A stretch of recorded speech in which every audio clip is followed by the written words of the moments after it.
From where I was sitting, I can see your belly.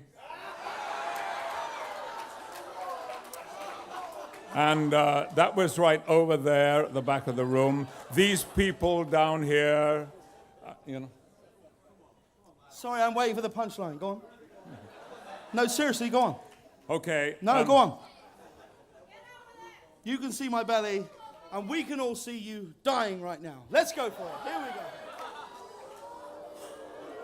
You know that feeling when someone who's been fake nice to your face for years finally gets exposed? Multiply that by 1,000,000. Toss in forced laughs, painfully awkward sing-alongs, and a whole lot of Hollywood privilege, and boom, you've got the downfall of James Corden. One of the most satisfying collapses the internet has ever watched. Because this wasn't some random celebrity pile-on. This wasn't a misunderstood joke or one bad clip yanked out of context. This was years, decades, of people quietly saying, yeah, that guy's a nightmare. Finally catching up to someone who built an entire career pretending to be the nicest guy in the room. Oh, you couldn't be more wrong, sir. You couldn't be more wrong. Oh, genuinely. And if it looked like that, I'm so sorry. But when you come up and present an award, just get on with it. There we go. James Corden didn't just fall from grace, he tripped over his own ego, rolled all the way down the hill, and somehow still found a way to blame everyone else on the way down. And to really understand why this downfall feels so deserved, you've got to rewind to a time when James Corden was actually liked, which sounds wild now, but it's true. Back in 2007, James co-created Gavin and Stacey with Ruth Jones. The show exploded in the UK. It was funny, heartfelt, relatable, and lightning in a bottle. And James played Smithy. Loud, immature, annoying, but weirdly lovable. British audiences ate it up overnight. He went from a struggling actor to a household name. This was his golden era, the moment where a little humility could have carried him for life. But according to people around him, that humility didn't stick around for long. Co-stars later revealed that fame hit James fast and hard, and his attitude reportedly flipped almost overnight. Rob Brydon, yes, that Rob Brydon, had to pull him aside and tell him to calm down. Even James's own sisters warned him not to let success turn him into that guy. When your own family is checking your ego before you've even peaked, that's not a coincidence. That's foreshadowing. Instead of listening, James leaned straight into entitlement. He tried to turn Gavin and Stacey's success into sketch shows and movie roles, and almost every single one crashed hard. Horn and Corden was absolutely flattened by critics. Lesbian vampire killers became a punchline almost instantly. Overnight, the reviews weren't just bad, they were brutal. But instead of reflecting or course-correcting, James went defensive. Every criticism was treated like a personal attack. Every failure was suddenly someone else's fault. That mindset didn't fade. It followed him everywhere for the rest of his career. Then came a moment that should have humbled him permanently. Right there at the 2010 Glamour Awards, Patrick Stewart publicly called him out on stage for being disengaged and unprofessional. And it wasn't subtle. It was the kind of warning sign you don't ignore unless you're already convinced you're untouchable. This wasn't some internet troll taking cheap shots. This was an acting legend, politely calling out bad behavior in real time. James didn't take it well. When the presenters are up here and when the recipients are receiving their awards, don't stand at the back of the stage with your hands in your pockets, looking around as though you wished you were anywhere but here. Instead of apologizing, he snapped back, mocking Stewart right there in front of the audience. That moment didn't end his career, but it revealed something important. James Corden could not handle criticism without lashing out. Sorry, I'm waiting for the punchline. Go on. No, seriously, go on. Okay. No, go on.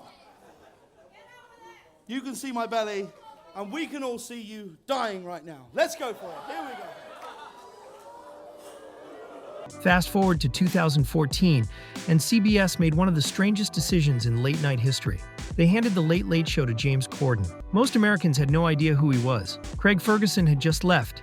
Expectations were low, but CBS had a secret weapon, carpool karaoke. And here's the thing, it worked. Like really worked. Watching celebrities sing badly in traffic was genuinely fun. Adele, Paul McCartney, Lady Gaga. The clips went viral instantly.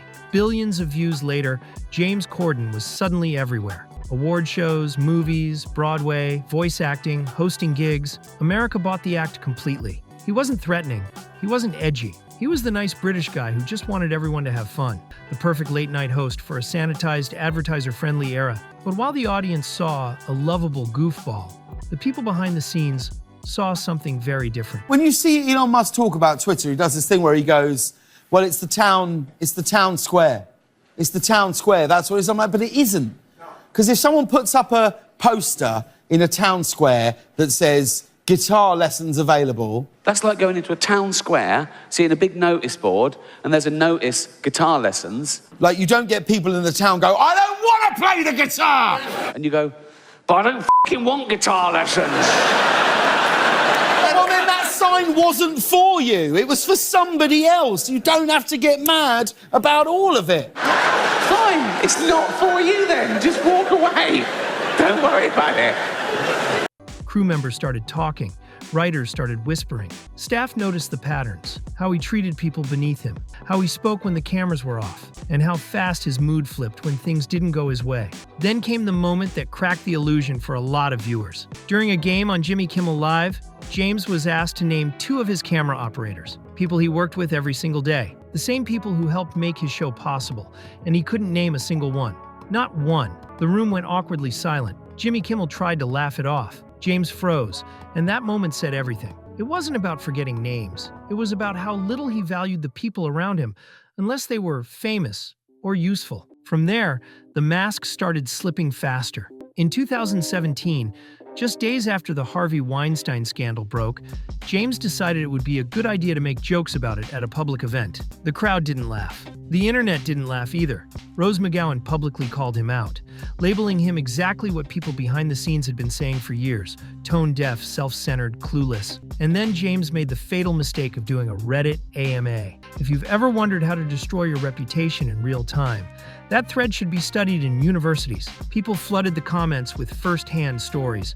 Waiters, crew members, assistants, writers, strangers, all describing the same behavior again and again. Different voices, same experience. And suddenly, the whispers weren't whispers anymore. Entitled, aggressive, dismissive, rude, and completely unaware of how he affected people. One comment summed it up perfectly, calling him a massively entitled nightmare. James answered a handful of safe questions, then vanished, but by then the narrative had already flipped. The internet wasn't asking if James Corden was awful anymore. They were asking how he'd gotten away with it for so long. And unfortunately for James, things were only about to get worse. By the time the internet really turned on James Corden, it wasn't because of one huge scandal. It was death by 1,000 stories. Once people felt safe speaking up, once they realized they weren't alone, the floodgates opened. And what poured out painted a picture that was impossible to ignore. Let's start with Cats, because you genuinely cannot talk about James Corden's downfall without mentioning one of the most cursed movies ever made. Cats wasn't just bad, it was legendary levels of bizarre. The world got to see James Corden as a fat pussy. He was also in the movie Cats, but no one saw that. James played Bustopher Jones, a CGI nightmare cat with human hands, and the film instantly became a cultural punchline. Critics destroyed it. Audiences walked out. Memes exploded everywhere. And instead of owning it or laughing at himself, James did what he always does. He distanced himself. He later admitted he never even watched the final cut. Imagine being so embarrassed by your own project that you refuse to see it, yet still expect people to take you seriously as an entertainer. That moment summed up everything people had been saying all along.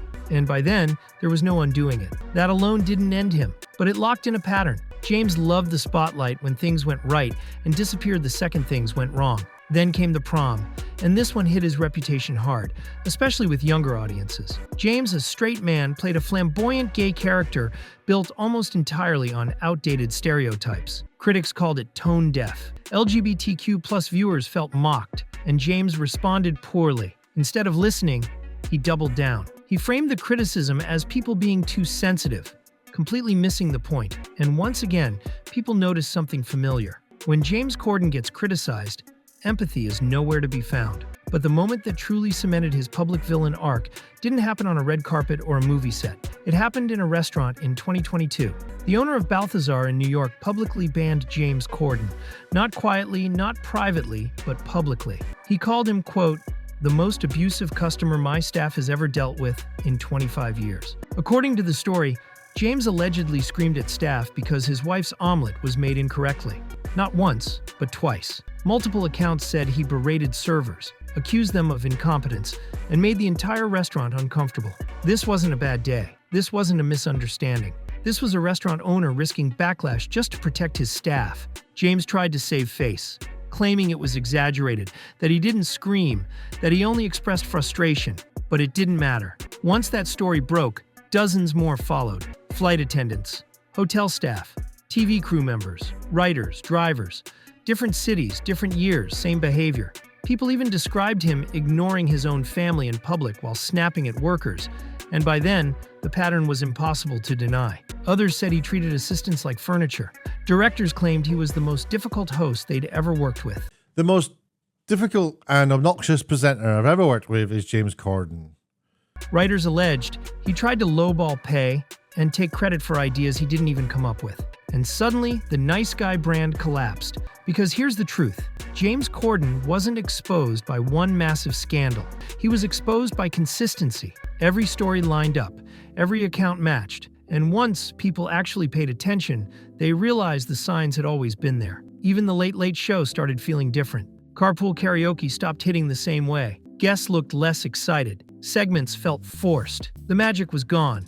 And without the viral shield, James's personality was front and center. Ratings dipped, clips underperformed, and Hollywood quietly began stepping back. No big announcements, no dramatic cancellations, just silence. And that silence spoke volumes. In April 2023, James announced he was leaving The Late Late Show. He framed it as wanting to spend time with family, wanting a new chapter, wanting peace. But let's be honest, when everyone dislikes you, family time is PR language for exit strategy. His final episode aired. Big guests showed up.